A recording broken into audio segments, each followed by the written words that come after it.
ભગવાને તો ગીતામાં એમ પણ લખ્યું છે કે મધ્યમ માર્ગ અપનાવવો. હા, પણ જ્યારે મધ્યમ માર્ગ પર ચાલીને લક્ષ્યની પ્રાપ્તિ ન થાય ત્યારે શું? તો શું કરવાનું? સહન કરવાનું?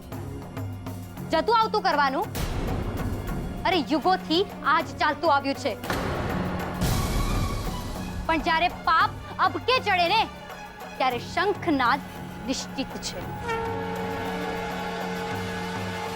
યદા યદા હિ ધર્મસ્ય ગ્લાનિર્ભવતિ ભારત અભ્યુત્થાનમ ધર્મસ્ય તદાત્માનં સૃજામ્યહં પરિત્રાણાય સાધુના વિનાશાય ચ દુષ્કૃતા ધર્મ સંસ્થાપનાર્થાય સંભવામિ યુગે યુગે. નિશ્ચિત છે.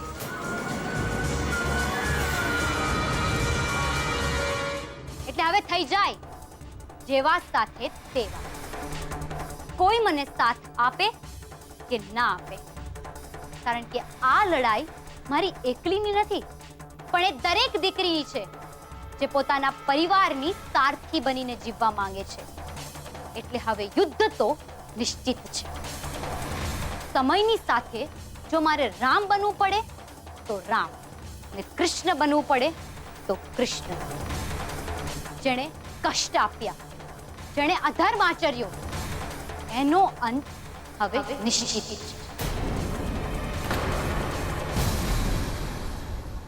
કારણ કે આ યુદ્ધ ફક્ત ધર્મનું નહીં પણ કર્મનું પણ છે. અને હવે એમાં નરોવા કુંજરોવાનું કોઈ સ્થાન નથી કે નથી શિખંડીના સ્વરૂપની ઢાલની મારે જરૂર. હવે તો બસ એકલા હાથે કૂદી પડો. વાગશે, હાફ ચડશે, પણ અંતે આ કિંજલ ભટ્ટની જીત નિશ્ચિત છે.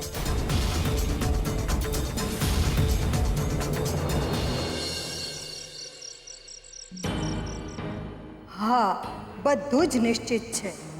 અને તારા પપ્પાનું તારા કારણે ભૂખે મરવું પણ. નહીતર શું? બસ જીદ જીદ અને જીદ.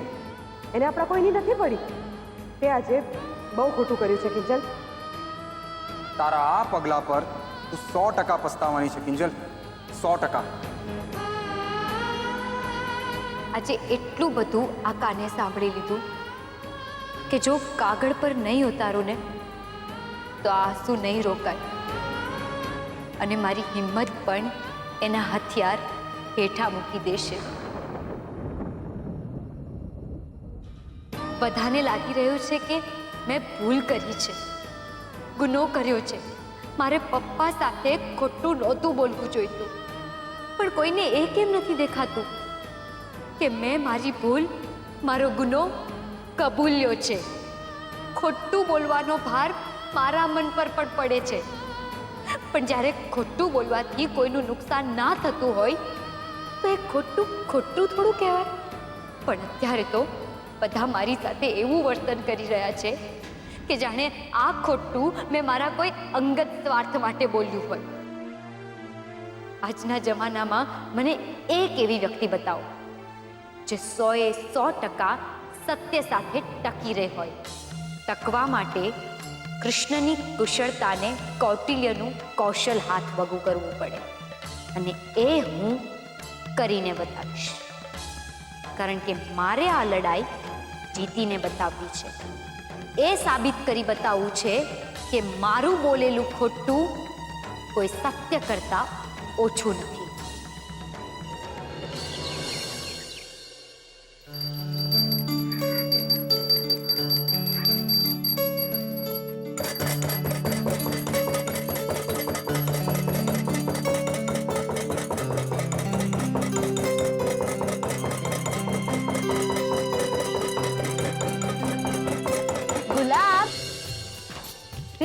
ખડખડ બંધ નહોતો કરી શકતો? સોરી યા કિંજલબેન, મારું મગજ તમે આપેલી ચોપડીના એક સવાલમાં અટકી પડ્યું છે. વાંધો ના હોય તો પૂછું? પૂછ. આપણા અંદર રામ અને રાવણ બંને કેવી રીતના હોઈ શકે? કેમ ના હોઈ શકે? તે સાંભળ, હમણાં તું આ ખડખડ કરીને આદુ ખાંડતો હતો ને, સમ લોકો માટે સરસ મજાની ચા બનાવવા માટે કરતો હોય તો રામ, અને ખાલી ને ખાલી લોકોને હેરાન કરવા માટે અડધી રાત્રે ખડખડ કરે તો રાવણ. શું વાત કરી છે કિંજલબેન તમે તો. સિક્સર હા. એન સિક્સર. તો ચાલ હવે કામે લાગ. અને હા, કોઈ આવે અને ઉધારની ચા માંગે તો શું કહેવાનું? આજે રામ નહીતર એ રાવણ. ચલ જા. રામ રામ. લ્યો, રાવણનું નામ લીધું તો રાવણ સાથેનો દીકરો મેઘનાથ પણ આવી ગયો. જુઓ. ઓહો હો હો, વાહ વાહ વાહ કિંજલ બેટા, સરસ આમ જાહો જલાલી કરી છે ને કઈ. પણ એ કિંજલ, અમે નાચબાર છીએ, પાછા તું કઈશ માંગણ એવું કઈ કહેવાની હોય તો અમે જઈએ. કરજે હં? બાકી મને તો એમ કે અહીંયા બધું પોલું જ હશે. હા, એ તો હવે જેવી દ્રષ્ટિ એવી સૃષ્ટિ. ના એટલે આજના છાપામાં આવી વાત આવી છે, તમે ના વાંચ્યું? લ્યો, તમને શું થયું? તમને સંભળાવું છું. હોય કઈ? એ વધારે વાયડો થામ હા, અને જા મારા માટે કેસર કાવા બનાવી લાવ. નથી. મીંડ મોક્ષ એ પણ નથી. અરે શું નથી નથી નથી કર્યા રાખે છે હં? આ પાટિયા પર 10-15 આઈટમ આમ જ લોકોને ઉલ્લુ બનાવવા માટે રાખી છે. ઓ કિંજલ, તારે આ દુકાન ચલાવવાની છે કે પછી બંધ કરી દેવાની છે હં? રાહુલ, શાંત થા બેટા, શાંત થા. હે? આ શું છે? આ કિંજલે બિચારીએ જ્યારથી આ દુકાન ખોલી છે ને ત્યારથી પ્રથમ ગાક્ષે મક્ષિકા થયું છે. મોટા ભાઈએ નહીં દુકાનના ઉદ્ઘાટનમાં તાંડવ કરેલું હે ને? એટલે બિચારીને ટાઈમ નહીં મળ્યો હોય નહીં કિંજલ બેટા. એટલે તું કહેતી હો તો હું મોહનભાઈને ફોન કરું. ના, તું કહેતી હોત તો હા. બાકી લોહીના સંબંધ ઉપર આમ ચોકડી મારી દેવી એટલે પપ્પા, મોહન કાકા માટે ક્યાં નવું છે? આપણને ના જ બાર કર્યા ને કિંજલને હૃદય બાર. એટલે જ તો બેટા, હે? એટલે જ તમારું વધારે જીવ બળે છે કે મોટા ભાઈ આમ કિંજલ સાથે આવું કરે. હે? અરે આ કિંજલે મોટા ભાઈ માટે કેટલું નથી કર્યું. હે બેટા, આને તો છે ને લોહીના નહીં પણ સ્વાર્થના સંબંધ કહેવાય. ઓલી કવિતા છે ને, હા યાદ આવ્યું. ઓલું છે ને, મારી તે હસ્તી મારી પાછળ એવી તો વિસરાઈ ગઈ કે જળમાંથી ઉપાડી આંગળી અને જગ્યા પુરાઈ ગઈ. અરે પપ્પા જવા દો ને. એ ગુલાબડી, કટિંગ તો છે ને? છે, પણ શું તમારી પાસે રોકડા છે? ના એટલે ઉધારની દુકાન બંધ થઈ ગઈ છે. અબે એ ઉધારવાળી, તું મને સમજે છે શું? અરે હમણાં ને હમણાં તારા મોઢા પર 500 રૂપિયા મારું. એમ તો મારો ને, મારો મારો, હું અહીંયા જ ઊભો છું. અરે જાજા હવે. હા, એક તો દુકાને કઈ મળે નહીં અને હોશિયારી એકદમ 1,40,000 ની. હા ચલો પપ્પા, નથી ચા પીવી આપણે અહીંયા. થઈ ગયું તારું? ચાલ.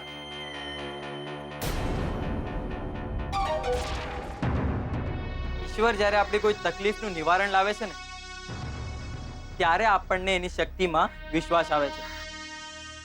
પણ એ જો તકલીફમાંથી ઉકેલતો નથી ને, તો એનો અર્થ એ જ થાય છે કે એને આપણી તાકાતમાં વિશ્વાસ છે. છાપુ. બાકી દે છાપુ ક્યાં વાંચ્યું? મને પણ બતાવ. એ કિંજલબેન, કોઈના સારા માટે ખોટું બોલીએ તો એ ખોટું ખોટું ના કહેવાય.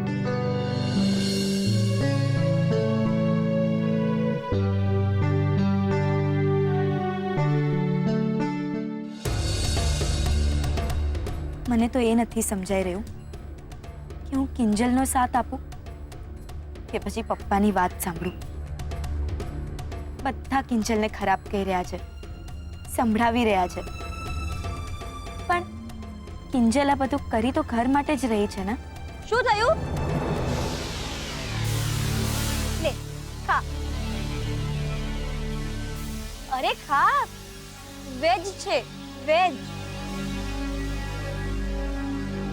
માય એક તો મિડલ ક્લાસ ને ઉપરથી આટલો એટીટ્યુડ. રેવા દે, તને નહીં પરવડે. એ ચૂપ રહે, તારું કામ કર. એ યુ ટી સ્ટોલ, તારી ઓકાત નથી કે તું મારી સાથે આટલા ઊંચા અવાજમાં વાત કરે. અચ્છા, ને તમારી ઓકાત શું છે કહું હમણાં? જુઠ્ઠું બોલીને લોકોની જગ્યા પચાવી પાડનારા તમે લૂંટારા ધાર પાડું ગુંડાઓ. એ ફાલતુ બોલી છે ને તો તારું આ ડાચું તોડી નાખીશ. ને હા, એમ નહીં સમજતી કે તારા ઘરમાં જે નાટક ચાલી રહ્યા છે એની કોઈને ખબર નથી. ને ખાસ કરીને તારી પેલી બેન જલસા પાર્ટી રજવાડી ચા, એને કહી દેજે કે એને જેટલા જલસા કરવા હોય કરે, પણ બીજે મારા ભાઈ નીરવથી દૂર રહે. નહીતર શું? હા, જઈને તારા ભાઈને રોક ને. મારા પપ્પાએ તો કહી દીધું છે કે દૂર રહે અમારાથી. પણ તારો ભાઈ જ પૂછડી પટપટાવતો આગળ પાછળ ફરે રાખે છે કિંજલની. જા આવે. મારો ભાઈ એવો નથી ને મારી બેન પણ એવી નથી, સમજી ને?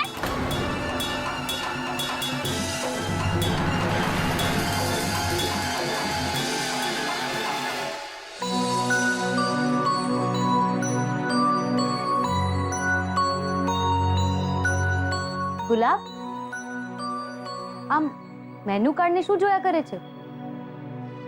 એ જ વિચારી રહ્યો છું કિંજલબેન કે આપણે આટલો સારો ટી સ્ટોલ બનાવ્યો, પણ લોકો છે કે ચા પીવા ઓછા આવે છે અને સરનામું પૂછવા વધારે આવે છે. મન તો થાય છે બાર પાટિયું મારી દો કે અહીંયા સરનામું પૂછવા નહીં આવવાનું. અરે આવું નહીં કરતો. શું ખબર કે આમ લોકો ભટકતા આવે તો સરનામું પૂછવા, પણ આપીને જાય ચાનો મોટો ઓર્ડર. મને તો લાગે છે આજે સવારે દુકાન ખુલતા જ પેલા પનોતિયા રાવણ અને એના રાહુની દુકાનના ગલ્લા ઉપર નજર લાગી ગઈ છે. એટલે આજનો દિવસ તો નુકસાનનો જ જવાનો. ગુલાબ, ભાઈ નુકસાન થાય કે ફાયદો, મને તો મારું ભાડું જોઈએ અને હિસાબ પૂરો જોઈએ. ઉત્કર્ષભાઈ આવો ને, બેસો ને, હું ચા લાવું તમારા માટે. એ બધું કરવાની કોઈ જરૂર નથી ગુલાબ. ને આમ પણ હું અહીંયા કઈ ચા બા પીવા નથી આવ્યો. હું તો બસ એ કહેવા આવ્યો છું કે દિવસ પતે કે આજનું ભાડું એટલે કે 500 રૂપિયા તમારી દુકાન બંધ થવા પહેલા મારી પાસે પહોંચી જવા જોઈએ. શું કહ્યું તે? 500 રૂપિયા ભાડાના? પણ માસુક અંકલ સાથે તો મારી ચોખ્ખી વાત થઈ છે કે 1 મહિના સુધી મારે ભાડું કંઈ નથી આપવાનું, બધું મફત છે. માસુ અંકલનું ખોટું નામ નહીં લે કિંજલ. જો માસુ અંકલે આવી કોઈ રજૂઆત કરી હોત ને તો એમને સૌથી પહેલા મને કહ્યું હોત. પણ હું ખોટું શું કામ બોલું ને એમનું ખોટું નામ શું કામ આપું?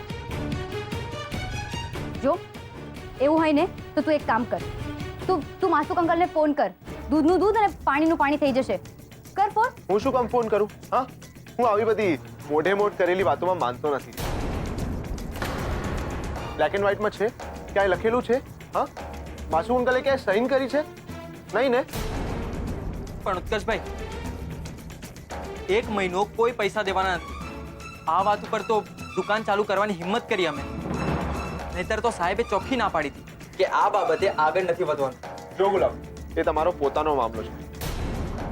અને આમ પણ જ્યારે ડીલ મારી અને કિંજલની થઈ છે તો માસુ અંકલને વચમાં લાવવાની શી જરૂર હતી? મને તો મારું ભાડું જોઈએ એટલે જ જોઈએ. નહીં મળે ભાડું. અને હવે હું તને એક પણ જવાબ નથી આપવાની. સીધી માસુક અંકલ સાથે જઈને વાત કરીશ.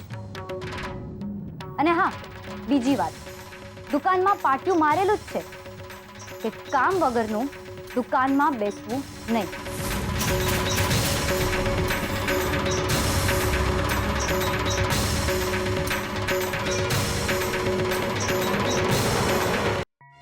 ભાભી કેમ છો? અરે સરોજ, તું આવ ને, બેસ. લાવ ભાભી, ચોખા હું વેણી દઉં. અરે કામ તો થતું રહેશે, તું બેસ અને મારી સાથે વાતો કર. વાતો? ભાભી વાતો તો પારકા સાથે હોય ને. બાકી આપણે તો એકબીજા પાસે મન ઠાલવવાનું હોય. ભાભી, બાકી મોટા ભાઈ અને કિંજલ વચ્ચે જે થયું એની ખબર પડી એટલે ખાસ આવી છું. કઈ ખાધું મોટા ભાઈએ? વાત કરી? ના, મને તો એ જ નથી સમજાઈ રહ્યું કે કોના પક્ષે જઈને ઊભી રહું. કિંજલના પપ્પાની ચિંતા એ સાવ ખોટી નથી, પણ ઘર ચલાવવા માટે દુકાન પણ ચલાવવી તો પડશે જ ને. કિંજલના મોઢે એને ખોટી ખોટી કહી રહી છું. મારું મન જાણે છે કે આ વખતે કિંજલ પણ સાવ ખોટી નથી. એને સમજીને પોતાની કડી વેચ. કડીના કેટલા રૂપિયા આવે? હા ભાભી, આપણી સ્ત્રીઓની આ જ દુવિધા છે, પતિના પક્ષે ઊભા રહેવું કે સંતાનના. નસીબે તમારે બેઉ પોતપોતાની જગ્યાએ સાચા છે, જ્યારે મારા નસીબે ખોટા. કા બોલ બોલ, અટકી કા ગઈ હરિશ્ચંદ્ર નો અવતાર? તું અહીંયા મારા કાનુડાનું અને મારા રગલાનું વાટવા જ આવસ ને? મારી આમું જોઈને વા બોલ. બોલતી કા નથી? કોને પૂછીને આવી હતી? કોને પૂછીને આવી હતી? એની સરોજ, તું કઈ હરાયું ઢોર નથી કે જ્યાં ને ત્યાં રખડતી ફરસ. ઈ ના ભૂલતી કે મારા રાઘવની હારે તારા છેડા છેડી બંધાયેલા છે ને, ઈ નાતે તું મને જવાબ આપવા બંધાયેલી છો. બોલ, શું કરવા ટાંટ્યો મૂક્યો તો અહીંયા? વાહ, એ કઈ પારકાના ઘરે થોડી આવે છે કે સરોજે તમને પૂછીને આવવું પડે. અરે મીરા વહુ, હું તો હાવ ભૂલી જ ગઈ હતી. હાય હાય હાય હાય, હારું થયું તમે મને યાદ દેવડાવ્યું કે આ ઘરમાં પૂછવા ગાંઠવાનો, ટોકવાનો, રોકવાનો રિવાજ જ ક્યાં છે ભાઈ સાહેબ? હું તો ભૂલી જ ગઈ હતી હો. જુઓ ને, તેજલે પરનાથમાં પ્રેમ કર્યો પૂછા વગર. ઓલી કિંજલડીએ મોટા ઉપાડે દુકાન પાછી ખોલી પૂછા વગર. અરે મીરા વહુ, આ તમારા ઘોડાને ખૂંટે બાંધો, નહીતર ઝેર પીવાના દિવસો આવશે, યાદ રાખજો. અરે બા, આવું શું કરવાને બોલો છો? ઝેર પીવે મીરા ભાભીના દુશ્મન. તે ઈ એની છોડી છે. ના ના, હું તો કહું છું, બોલાવો મોહનિયાને, મારે એની હારે વાત કરવી છે. બા, એ સૂતા છે. અટાણે?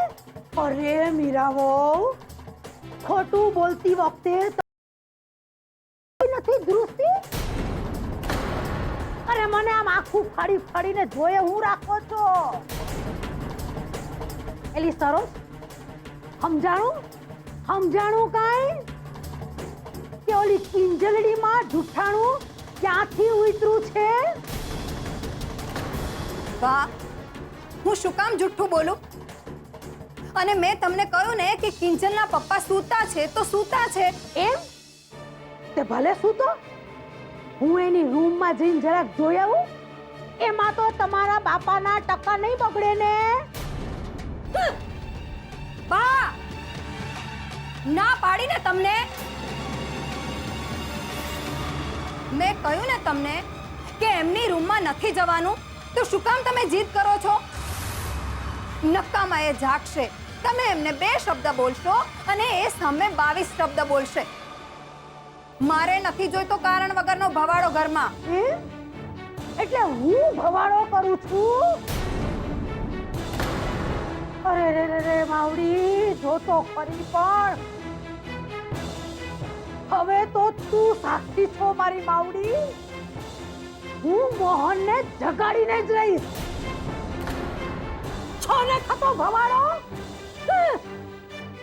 આ લ્યો, આ ગાયડા તંબુ. તાકાત હોય તો ઉખેડી બતાવો. મોહન હું તો છે ને, નથી જાતી એની રૂમમાં બસ. પણ ઈ તો બહાર આવશે ને ભાઈ સાહેબ.